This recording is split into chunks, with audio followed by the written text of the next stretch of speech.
Dieu est tellement bon que je sais que il a quelque chose pour toi.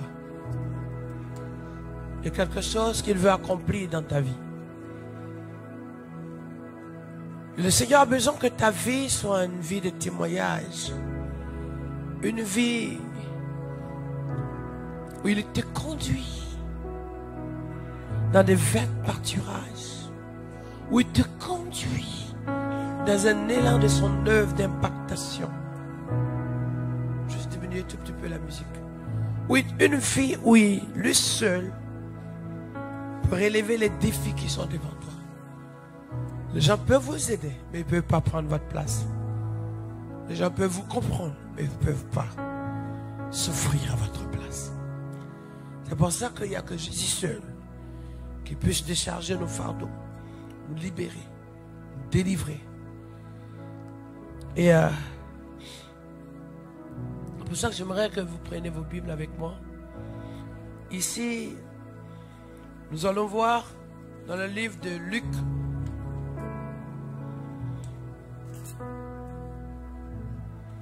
Luc, c'est pas l'Ancien Testament. Hein. Si vous avez cherché l'Ancien Testament, vous n'allez rien trouver.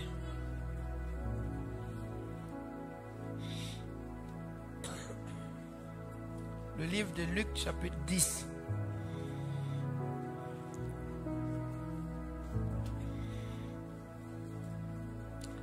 Jésus veut envoyer ses disciples en mission. Et il va leur donner quelque chose de très important. Il dit,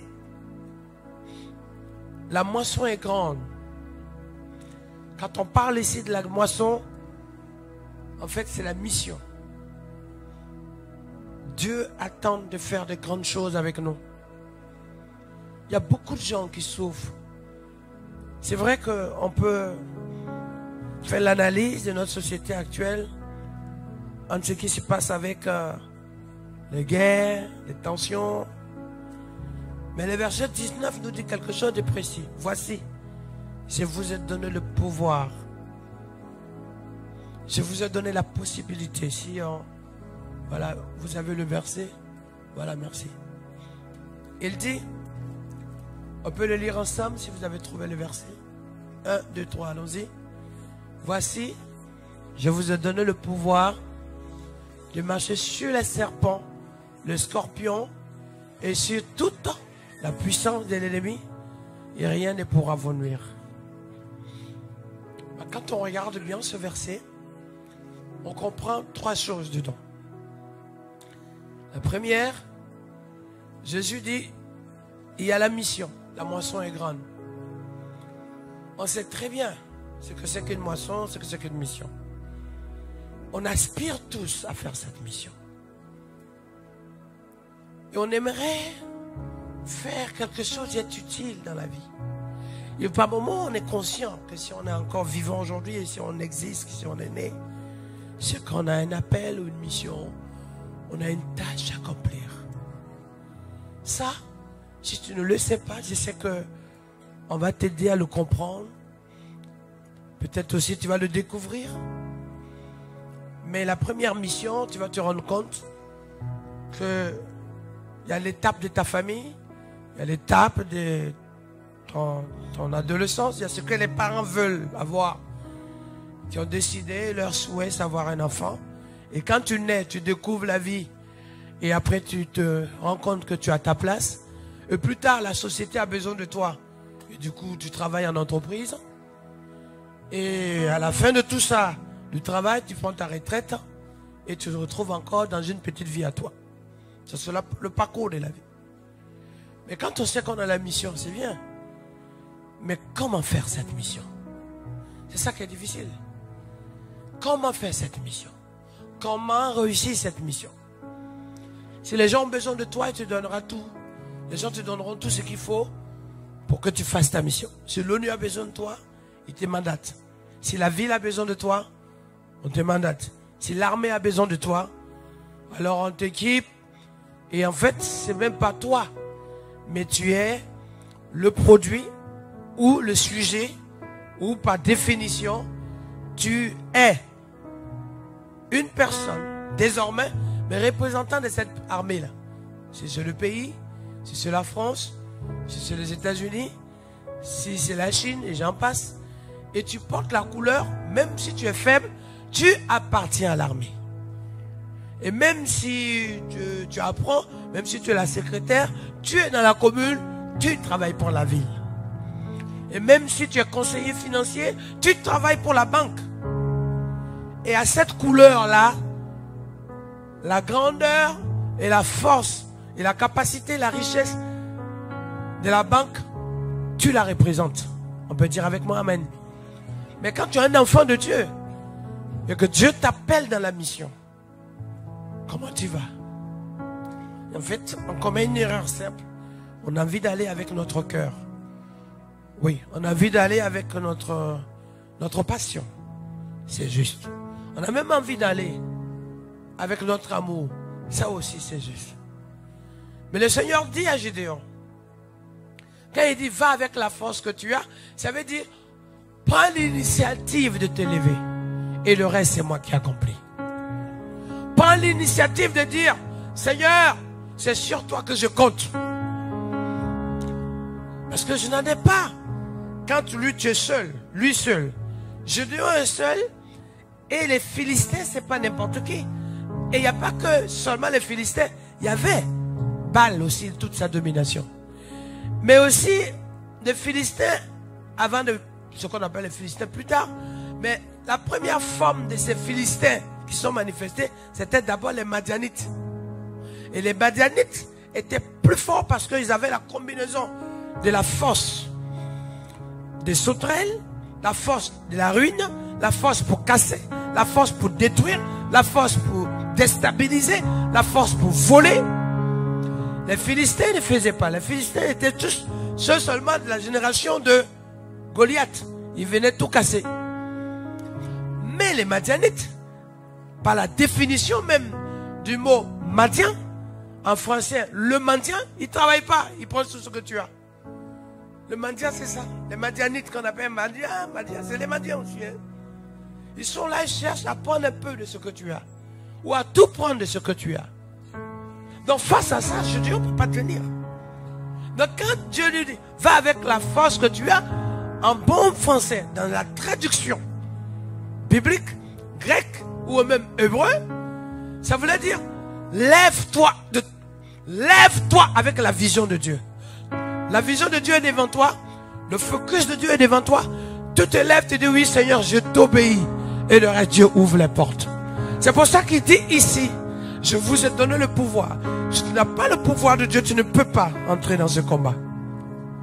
Si tu n'as pas la force de Dieu, tu ne peux pas réussir ce combat que tu mènes. Si tu n'as pas l'intervention divine de Dieu, tu ne peux pas réussir la mission. C'est pour ça que même si les disciples suivent Jésus, ils ont besoin de l'autorité de Dieu. Ils ont besoin de la puissance de Dieu. Ils ont besoin de la force de Dieu. Il y a des moments dans la vie, tu as envie de faire des choses, tu as cœur de faire des choses, mais tu n'as pas les finances qu'il faut. À un moment, tu n'as pas la force qu'il faut. Tu n'as pas la santé qu'il faut. Et souvent, tu n'as pas la compréhension qu'il faut. Et tu ne sais pas par où commencer. Tu es un peu perdu, mais tu sais seulement que quelque chose, tu dois faire quelque chose. Tu as le désir de faire, tu as même la bonne volonté de faire. Mais tu es perdu dans toutes tes décisions. Tu prends, tu te crames, tu reviens. Tu décides, tu dis, ouais, je vais faire ça, tu vas encore, tu cognes le mur, tu reviens. Mais là, tu as besoin du Saint-Esprit, dis avec moi, amen. Et dans la force que Dieu va te donner, le pouvoir que tu vas donner l'essentiel qui est le Saint-Esprit. Le Saint-Esprit est le moteur qui va t'inspirer. Il dit, je puis tout par celui qui me fortifie. Le Saint-Esprit est celui qui va te donner la force. Le Saint-Esprit est celui qui va te donner l'intelligence, la compréhension, le discernement, la direction, la révélation, l'inspiration. Le Saint-Esprit est celui qui va aussi te fortifier. Le Saint-Esprit, la Bible dit que soyez conduits, marchez par l'Esprit. L'Esprit de Dieu va t'amener à prendre la voie, à te réveiller là où il faut, au moment où il faut. Le Saint-Esprit va être le support qui va appuyer ce que tu fais. le Saint-Esprit va opérer au-delà de tes limites, derrière ce que tu fais, plus que ce que tu fais. Même dans la source de ce que tu fais. Vous avez vu quelques témoignages, vous avez vu l'intervention de Dieu pour une personne guérie ou tout ce que tu veux, ou délivrée, ou un enfant. Ou tout. Mais qu'est-ce qui se passe? C'est pas la prière qui est faite qui délivre, mais derrière la prière, il y a l'opération de Dieu qui se fait. Derrière la prière, il y a les médecins de Dieu, les anges, qui s'activent. Il dit, Marie, Marie, lève-toi, tu seras enceinte et tu auras un enfant qu'on appellera Emmanuel, Dieu est avec nous.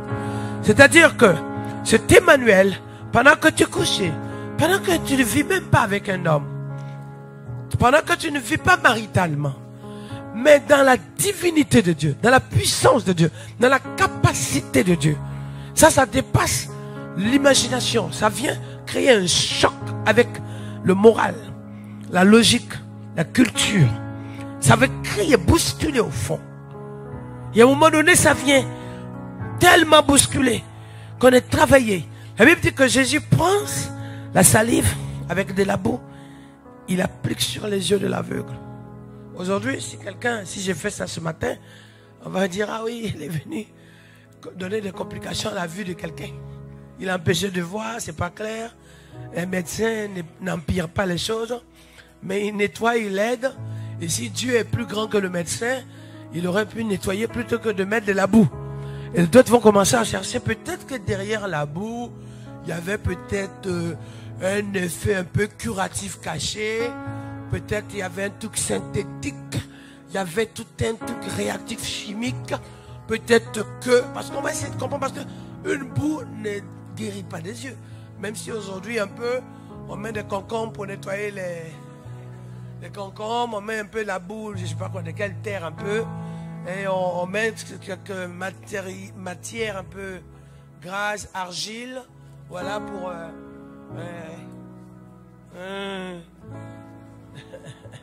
Et les gens vont même plus loin avec d'autres choses encore. Pour cramer la première peau pour sortir la deuxième. Eh bien, c'est bizarre, j'ai vu ça à la télé. Voilà. Ok. Mais ce que vous devez savoir, mes chers amis, c'est que l'intervention de Dieu dépasse l'intelligence humaine. Le pouvoir de Dieu te permet de faire au-delà de la force ou de la limite humaine.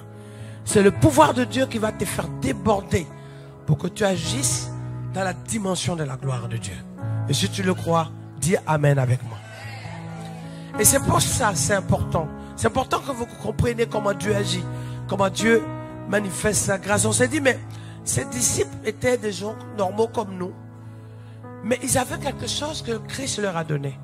D'ailleurs, ce qui fait Christ, c'est parce que Christ lui-même avait quelque chose d'exceptionnel. Quelque chose de plus que ce que moi je peux penser, ce que je peux dire. Et encore en mieux dans la parole de Dieu. Un enfant de Dieu. On est enfant de Dieu parce qu'on vit selon la parole. On est enfant de Dieu parce qu'on a accepté de laisser le péché. On est enfant de Dieu parce qu'on vit la sanctification. On est enfant de Dieu parce qu'on a décidé de naître de nouveau. On est enfant de Dieu parce qu'on a mis de côté le péché. On a dit non à la chair, non au monde. On est enfant de Dieu. Ce sont des choses qui caractérisent la manifestation du Fils de Dieu en nous. Ce n'est pas le fait de déclarer. Tu peux déclarer.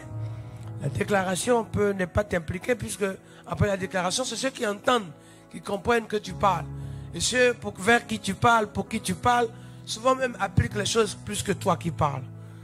Mais lorsque le Saint-Esprit opère les choses dans ta vie, à partir de ce moment-là, tu deviens le temple de Dieu, marchant par Dieu, demeurant en Dieu, vivant selon les lois de Dieu. Il y a quelque chose que Dieu a accompli pour toi. Il dit, je vous ai donné le pouvoir. Tiens avec moi, le pouvoir. Le pouvoir, on connaît le pouvoir, peut-être dans sa forme politique, dans sa forme peut-être financière, dans sa forme peut-être de poste. Parce qu'un PDG a un pouvoir, un directeur a un pouvoir, parce que ce qu'il décide, ce qu'il dit, c'est au nom de la société, ça s'applique. Le pouvoir, un patron a un pouvoir, un député a un pouvoir, un président a un pouvoir. Mais les enfants de Dieu ont le pouvoir sur le monde spirituel. Tu as le pouvoir sur la maladie. c'est pas ta chair ou peut-être ta volonté de pouvoir simple à toi ou le désir d'avoir quelque chose, mais c'est Dieu dans ce pouvoir qui agit quand tu confies ce sujet au Seigneur. Lorsque tu confies ta situation au Seigneur, c'est Dieu qui opère, c'est Dieu qui répond, c'est Dieu qui exauce, c'est Dieu qui impacte, c'est Dieu qui guérit, c'est Dieu qui libère, c'est Dieu qui transforme, c'est Dieu qui touche, c'est Dieu qui bénit, c'est Dieu maintenant qui vient te conduire à lui. C'est Dieu qui te donne la force de t'en sortir. C'est Dieu qui te donne de pardonner. C'est pour ça. J'aimerais ce matin avec vous, le pouvoir en question. Il est beau. Parce que ce pouvoir te donne pas le pouvoir imaginaire de Harry Potter, imaginaire. Voilà, c'est pas ça, c'est des trucs de légende. Et voir des trucs de sorciers, c'est pas quoi. Je ne comprends rien à ça. Mais sachez une chose, celui qui est en nous est plus grand que celui qui est dans le monde. Il faut que la peur change de camp. J'entends pas. Je n'entends pas. Le pouvoir par un Jésus-Christ nous amène à marcher selon la destinée de Dieu. Ça veut dire quoi? Quand Dieu te donne sa promesse, quand tu marches avec Dieu, lorsque le Seigneur te dit, tu es mon enfant, il t'a donné le pouvoir de devenir. On va le regarder avec la technique dans le livre de Jean, chapitre 1. Regardez ce pouvoir, pas pouvoir magique, pouvoir en termes de manifestation, c'est clairement, d'opération de Dieu. Jean, chapitre 1, verset 12. 1, il dit au commencement la parole est avec Dieu, la parole est de Dieu, mais à tous ceux qui l'ont reçu, regardez bien, à tous ceux qui ont reçu le Seigneur, à tous ceux qui croient en son nom, elle leur a donné le pouvoir de devenir enfants de Dieu. Dis avec moi, je suis un enfant de Dieu. Si tu étais un maudit ou quelqu'un qui était bloqué, quelqu'un qui s'en sortait pas, ce matin, cette malédiction est annulée. Parce que Dieu te donne le pouvoir de devenir enfant de Dieu. Dis avec moi, je suis un enfant de Dieu. Deuxièmement, je suis élu de Dieu. Troisièmement, je suis choisi de Dieu. Quatrièmement, je suis rempli de Dieu. Satan, tu es menteur. Ça veut dire que si aujourd'hui on te dit tu n'échoueras pas parce que quelqu'un comptait sur une position pour t'écraser, lui-même il va se lever pour rapidement, en courant, pour venir dire ce que tu es en train de faire, même moi je ne peux pas le freiner. Il va se rendre compte qu'un matin, en fait, rien ne peut bloquer le don de Dieu sur ta vie. C'est ce que ça veut dire. Mais tous ceux qui l'ont reçu, on va remonter un peu le verset 10, regardez tout petit peu. On va remonter verset 10, 11. Elle était dans le monde. On va remonter encore parce que le elle, on comprend toujours pas le elle. On comprend. Cette lumière était la véritable lumière qui venait dans le monde, éclaire tout homme. On va remonter encore verset 8, vous allez comprendre. En fait, au lieu de lire comme ça, quand vous lisez, que vous découvrez, et il n'était pas la lumière, mais il parut pour rendre témoignage à la lumière. En fait, on remonte encore verset 7. Regardez, il vint pour servir de témoin, pour rendre témoignage à la lumière, afin que tous cruent par lui. En fait, Jésus est celui, on parle de Jésus ici, omnipotent, omniscient. Jésus va être le facteur, l'élément clé, qui va permettre à ce que les choses soient éclaircies, les choses soient dégagées. Et à un moment donné, même ce que tu n'arrives pas à voir ou à faire, ce qui est sur toi, qui pèse sur toi, qui est difficilement réglable, Dieu vient, une action divine, wow, comme une page. La Bible dit que le voile est déchiré, pour que ce qui était dans ta tête, ce qui t'oppressait, ce qui venait te touffer dans ton sommeil, ce qui venait créer le trouble, ce qui créait les mauvaises pensées, ce qui emmenait au fond de toi l'incrédulité, ce qui manifestait la domination sur ta vie, ce qui te poussait dans l'incapacité de lâcher la drogue, de lâcher l'alcool, de lâcher la violence, comme quelque chose qui vient se dédoubler au fond de toi. Tu as l'impression le matin, tu as une humeur À midi, le matin, tu as une humeur hammer. À midi, tu as une Porsche. Tu deviens comme Porsche. Vous savez, cochon.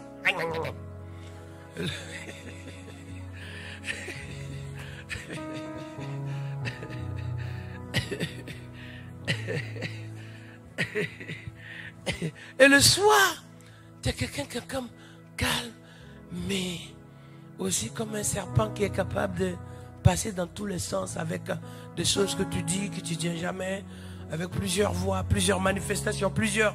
Tu n'arrives pas à avoir une identité propre. Alors tu passes quoi? Plein de choses. Antidépresseurs, oppresseurs, tout ça. Et par moments aussi, même ton calme, tu ne le comprends pas. Ton calme que tu as cache quelque chose, un malaise. Chaque fois, il y a quelque chose. Et puis la journée, tu joues au jour, quoi. Tu vis au jour. C'est-à-dire que la journée, tu as pu accrocher quelque chose, tu tiens. Et puis la semaine prochaine, voilà, ceux qui sont autour de toi sont gentils avec toi et du coup, ça te fait du bien. Tu imagines? En fait, c'est pas de toi que les choses se passent, c'est qui est autour de toi qui t'influence. Donc, puis, à un moment donné, si on vient te dire, alors, comment tu vas? Ah là, tu es bien. Mais quand tu sais que tu arrives chez toi, personne va te dire, comment, hey, mais tu es bien ou tu es joyeux? Mais on va attendre de toi que tu produises la joie. Alors, tu es stressé. C'est pas une vie, ça. Alors, ta journée, premier jour, deuxième jour, au bout d'une semaine, c'est la même chose. Oh, une semaine fois 4, ça fait un mois. Et tu n'arrives pas à avoir 24 heures à toi où il n'y a rien de grave, il n'y a rien de mauvaise pensée, il n'y a rien de malsain, il n'y a rien de cher, il n'y a rien de monde, il n'y a rien. Mais tu es là. Sans que tu entendes, sans que on te donne, sans que tu voies quelque chose, sans que tu avales quelque chose, sans que tu touches quelque chose, mais plutôt Dieu est en train de bâtir en toi quelque chose. Ça veut dire l'homme de demain est en train d'être construit. La femme de demain est en train d'être construite. Alors que tu étais cabossé par ce qui était extérieur autour de toi, qui a obstrué ton avenir. Mais là, Dieu est en train de poser en toi. Dieu est en train de construire en toi. Dieu est en train de bâtir en toi. Tu vis aujourd'hui une épreuve, mais tu sais que demain il y a un témoignage. Tu vis aujourd'hui l'insomnie, mais tu sais que demain il y a une victoire. Tu vis aujourd'hui une attaque, mais tu sais que demain il y aura un témoignage. Tu vis aujourd'hui une difficulté, mais tu sais que demain Dieu prépare une grâce pour toi.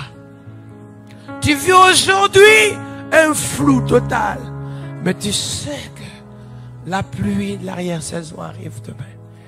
Tu sais que une grâce t'attend. Et là, tu tiens. Wow. Comme tu ne maîtrises pas demain, alors tu es obstrué pour ce que tu vis dans le passé, tu as vécu dans le passé. Et le diable prend ton passé pour te culpabiliser. Tac, tac, tac. Tu connais que ça, ton passé. Tu connais que ça. Et ta journée d'aujourd'hui, tu es dans l'incertitude parce que tu ne sais pas comment elle va finir. Pourquoi? Tu peux avoir un accident, tu peux avoir un AVC. Il y a plein de maladies, plein de situations. Tu peux tomber sur quelqu'un de mauvais. Ou toi-même, tu peux te blesser. Alors cette journée-là, elle fait peur. Et alors, tu es dans un mal-être de ton passé. Et du coup, tu n'as pas de directive, tu n'as pas d'éclaircie sur ce qui va se passer demain parce que tu ne maîtrises pas demain. Mais le Seigneur dit, je suis ton Dieu. C'est suffisant ça. Le Seigneur a ta destinée en main. Si tu le crois, tourne-toi avec quelqu'un, dit, c'est pour ta destinée. Dis-lui, le Seigneur a ta destinée. C'est cool, quelqu'un, dis-lui, Dieu a une promesse pour toi. Tu sais, c'est ça qui amène la foi.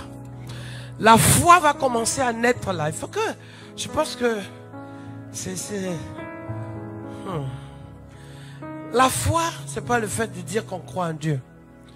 La foi, c'est parce que notre avenir dépend de lui. Notre existence, c'est lui. La solution de notre vie, je ne la comprends pas. Mais je sais seulement que mon Dieu pourvoira. Je sais seulement que Dieu ne m'abandonnera pas. Je sais seulement que Dieu me guérira. Je sais seulement que Dieu va me protéger. Je sais seulement que mon Dieu va me bénir. C'est ça la foi. Parce que tu lui appartiens. Et tu sais, si tu essayes de faire, il y a une incompatibilité. Hein. Pourquoi vous êtes avec ça? Parce que quand on parle de pouvoir, on parle de choses. Et je vais revenir sur le verset parce que je n'ai pas fini.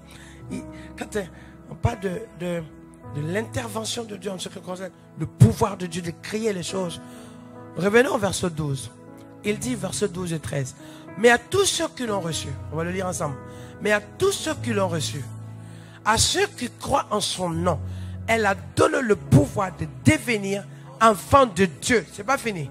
Lesquels sont nés, non du sang, ni de la volonté, j'entends pas, de la volonté de la chair, ni de la volonté, mais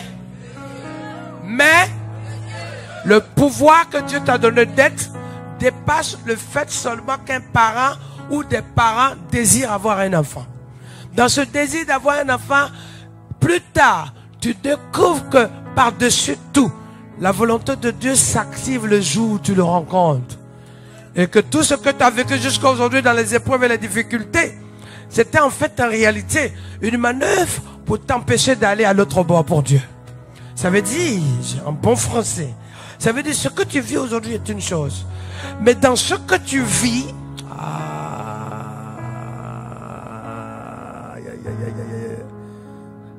ce matin, je veux que tu ne te pries pas parce que, attention, regardez, on souffre beaucoup aujourd'hui. Vous savez pourquoi on souffre?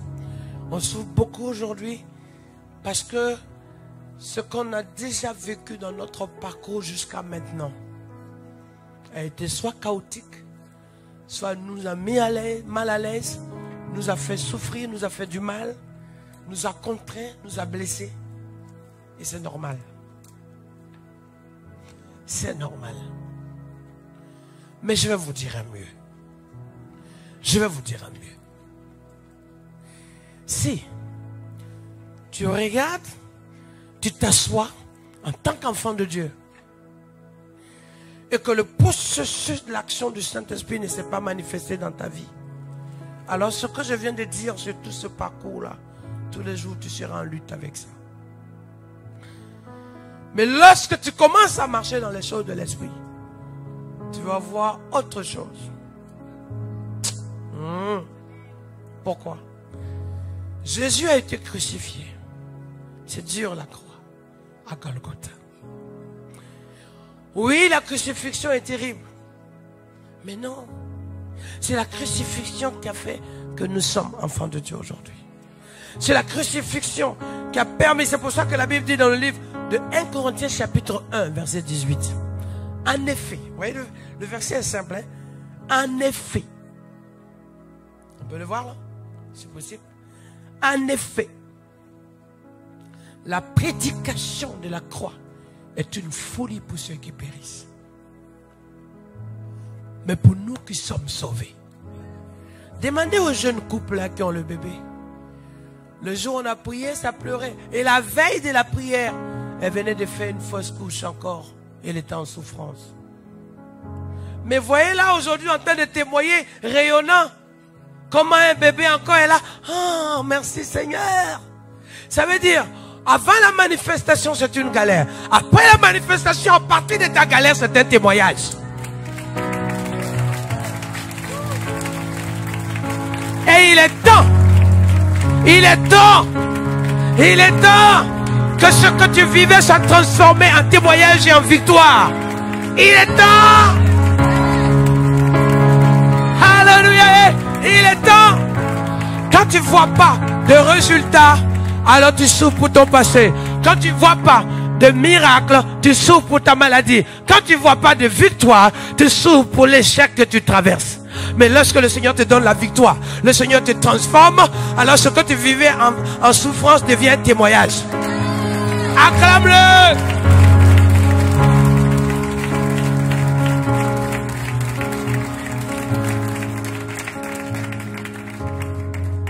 C'est pour ça maintenant. C'est de ce pouvoir-là que je parle aujourd'hui. Hein. C'est pas autre chose. Seigneur, oui, si je regarde ce que je vis, je vais trouver la faute des autres. Je vais trouver moi-même ma faute. Je vais trouver même peut-être me culpabiliser. J'ai pris une mauvaise décision, j'ai mal fait. Tout ça, je vais trouver. Mais Seigneur, je te laisse tout ça. Transforme ce que je vis en témoignage. Impacte-moi pour que je vois ta gloire. Viens, Seigneur, transforme ma vie pour un miracle. Seigneur, viens bouleverser ma vie pour une action de ta gloire. Seigneur, j'ai besoin de toi. Seigneur, je veux vivre de ta présence. Seigneur, je t'aime. Si tu le crois, tu dis Amen.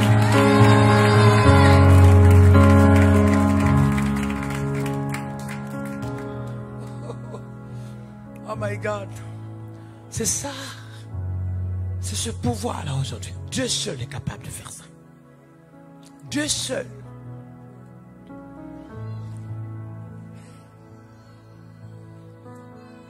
Juste.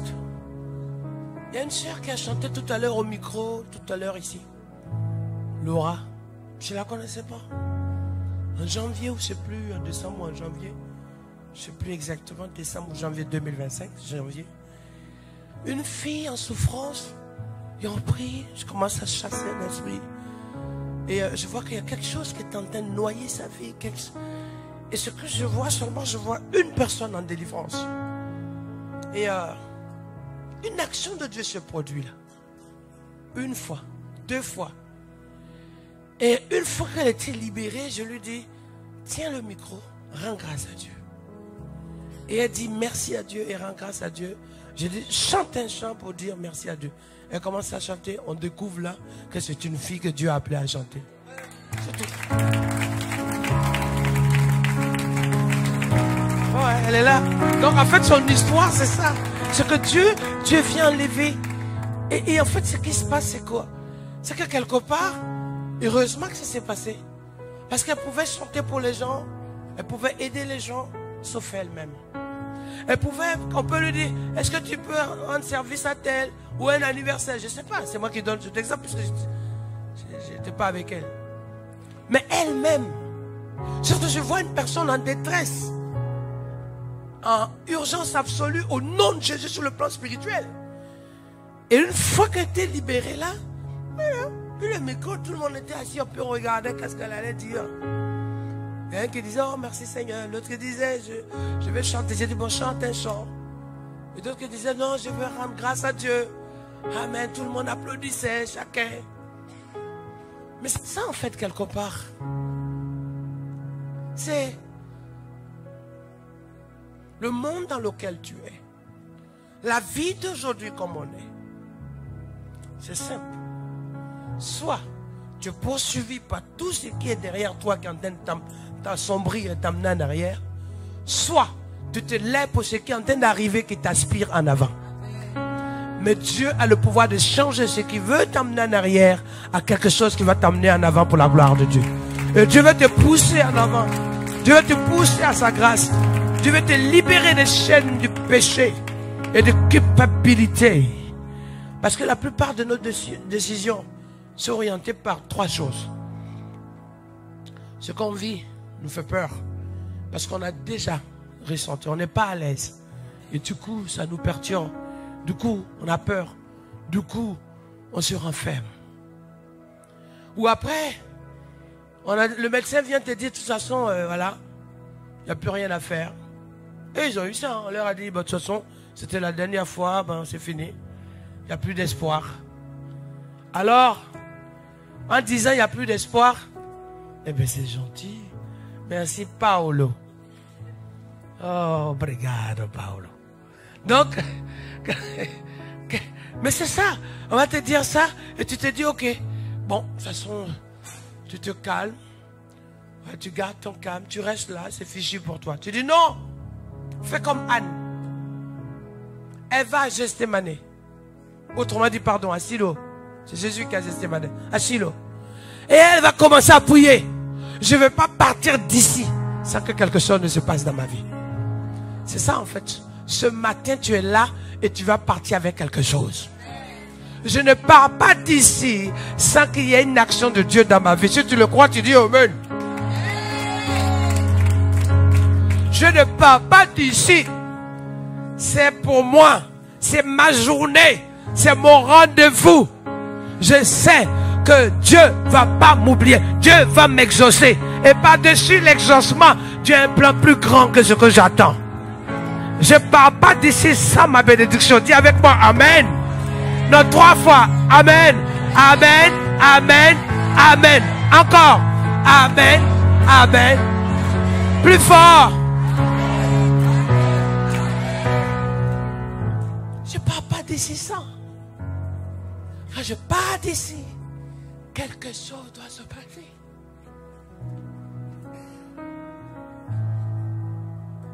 C'est ce pouvoir-là que Dieu veut faire en toi. Parce que,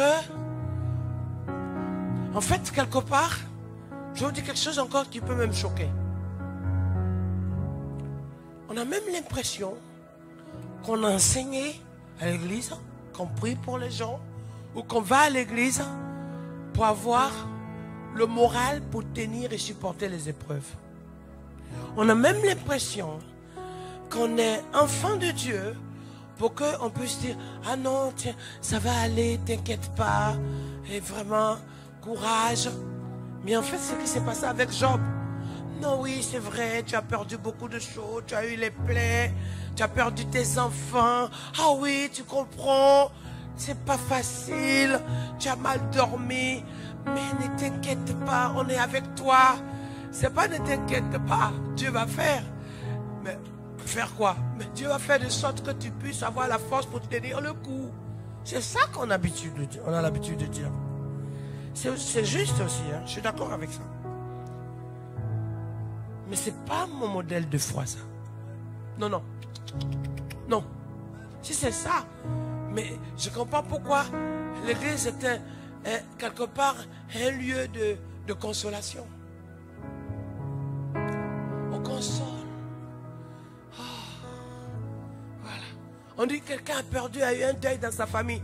Tu vas pour le soutenir. Tiens bon, ça va aller. Ça va aller.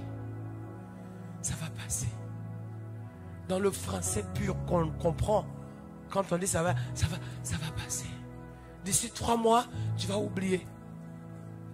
Quand l'enfant va grandir, il va même peut-être, ça va lui passer. Non. Non. Le mur de Jéricho va tomber. Non, je ne vous entends pas. Non, je ne vous entends pas. Non, je ne vous entends pas. Il y a un homme qu'on appelle Daniel. Lorsqu'il apprend qu'il y a 70 ans de malédiction sur son pays, sur son peuple, il s'est levé. Ça ne le concernait pas directement, parce que lui, il n'était pas là. Et il n'était pas celui qui est impliqué directement. Ça veut dire qu'il pouvait même ne pas subir les 70 ans. Mais il s'est levé, il a dit, je vais me mettre en prière. Car le Dieu que j'ai, oh my God, le Dieu que j'ai, le Dieu que j'ai est capable d'annuler cette malédiction. C'est ça. Au lieu de, pendant ces 70 ans, comment on va tenir le coup? Qu'est-ce qui va se passer? Il faut vraiment qu'on persévère. Et tiens le mouchoir. 70 ans. Compte 70 ans. Chaque année, le nombre de mouchoirs tu vas avoir chaque jour. 365 mouchoirs. Et bien même un peu plus parce que chaque heure, il faut avoir un mouchoir. Ça fait beaucoup. Beaucoup. Il y a des gens qui connaissent que ça, cette malédiction. Mais il s'est levé et dit non. Alléluia. C'est cette foi-là. La dimension de cette foi-là, JB. C'est ça aujourd'hui qu'on doit vivre. C'est comme ça que ça doit se passer. Ça veut dire que c'est ça une église vivante. On adore Dieu, on loue Dieu, mais chaque rendez-vous qu'on est avec Dieu, quand on sort de là, on est rempli. Quand on sort de là, on peut pardonner. Quand on sort de là, les blessures, on est guéri de ça. Quand on sort de là, on est consolé. Quand on sort de là, on est restauré.